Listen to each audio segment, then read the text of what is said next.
Hai semua, perkenalkan nama aku Monica Adelaide dengan NIM 20G10075. Pada video kali ini saya akan mereaction talk show tentang kasih dan toleransi yang diadakan pada tanggal 1 Desember sebagai pemenuhan tugas agama pertemuan ke-11 dan ke-12. Saya akan menjawab 3 pertanyaan yang telah diberikan oleh Bapak Greg. Yang pertama, siapa narasumbernya? Nama narasumbernya adalah Francisca Rumana Wuriningsih, SPD MSc ED sebagai Ketua STPKAT, biasa dipanggil dengan nama Suster Berta. Kemudian pertanyaan kedua, ringkas pesan narasumber.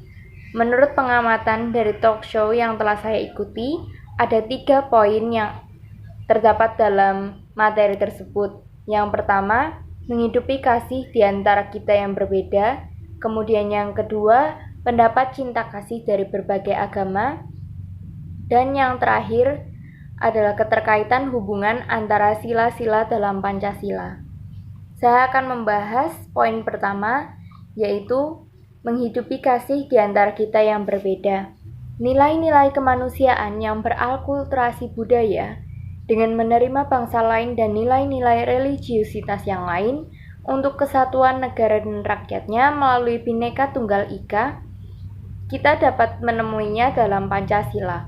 Menurut Triyakara, Pancasila sebagai dalil filsafat berarti bahwa manusia ada bersama dengan cinta kasih yang merupakan wujud dari kemanusiaan.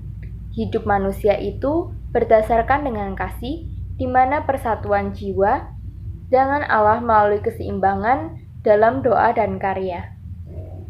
Kemudian yang kedua, ada pendapat cinta kasih dari berbagai agama. Pendapat cinta kasih dari berbagai agama dapat kita temui dalam agama Islam, Hindu, Buddha, Katolik, dan Kristen. Cinta kasih dalam agama Buddha. Cinta kasih apabila dikembangkan dengan baik, maka akan menciptakan keharmonisan di alam semesta.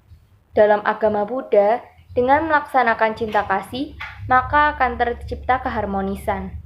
Prinsip dari cinta kasih adalah mengharapkan makhluk lain bahagia dan sebagainya. Cinta kasih dalam agama Hindu. Dalam mengasihi sudah terkandung makna mencintai. Cinta adalah perasaan pada kesenangan, kesetiaan, kepuasan terhadap suatu objek. Untuk mencapai keseimbangan cinta kasih dapat diwujudkan dalam hubungan vertikal dan horizontal. Jalan terbaik adalah bagaimana mensinergikan emosi spiritual dengan sikap rasional dalam hal relevansi keseimbangan cinta. Dalam eksistensinya Eka Pramana, ialah makhluk hidup hanya memiliki satu aspek kemampuan. Cinta kasih dalam agama Katolik. Yesus merupakan sumber cinta kasih bagi umat manusia. Alkitab menunjukkan bahwa cinta kasih itu berasal dari Allah, di mana Allah adalah kasih dan cinta adalah salah satu ciri utama dari Allah. Kasih agape dengan menyediakan keselamatan agar pengampunan yang terdapat dalam Yohanes 3 ayat 16 dan Phileo cinta yang terhubung dengan emosi kita yang dapat kita temui dalam 1 Petrus bab 1 ayat 22. Cinta kasih dalam agama Kristen. Cintailah sesama manusia seperti dirimu sendiri yang terdapat pada Korintus 13 ayat 4 dan cintailah Tuhan Allahmu dengan segenap hatimu. Matius 12 ayat 29 sampai 31. Kasih itu sabar, kasih itu murah hati, ia tidak cemburu, ia tidak memegahkan diri dan tidak sombong seperti yang tertulis dalam Korintus 13 ayat 5. Ia tidak bersukacita karena ketidakadilan tetapi karena kebenaran. Kasih dalam agama Islam. Cinta merupakan rasa kasih sayang yang muncul dari lubuk hati yang terdalam untuk rela berkorban, tanpa mengharap imbalan apapun dan dari siapapun kecuali imbalan yang datang dan diridhoi Allah. Dengan nama Allah yang Maha Pengasih lagi Maha Penyayang. Kemudian poin ketiga, keterkaitan hubungan antara sila-sila dalam Pancasila. Sila ketuhanan sebagai dasar semua sila. Sila kedua itu kemanusiaan yang adil dan beradab dengan menunjukkan realitas yang dialami manusia sebagai kebersamaan dengan nilai cinta kasih. yaitu dengan menghormati dan menjunjung tinggi sesama manusia.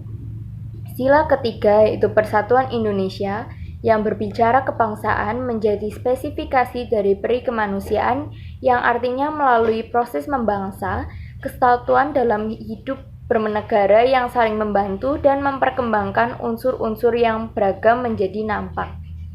Sila keempat, kerakyatan yang dipimpin oleh hikmat kebijaksanaan dalam permusyawaratan perwakilan, merupakan bentuk dari bagaimana mengadakan kesatuan karya dengan saling menghormati dan menerima sesama sebagai pribadi dengan hak dan kewajibannya. Kemudian sila kelima, keadilan sosial bagi seluruh rakyat Indonesia, itu merupakan isi dari peri kemanusiaan itu sendiri. Menurut Driyakara, sebagai dasar negara, Pancasila memiliki pendirian yang tetap. Karena Pancasila adalah dasar negara, maka menjadi dasar hidup berbangsa dan bernegara.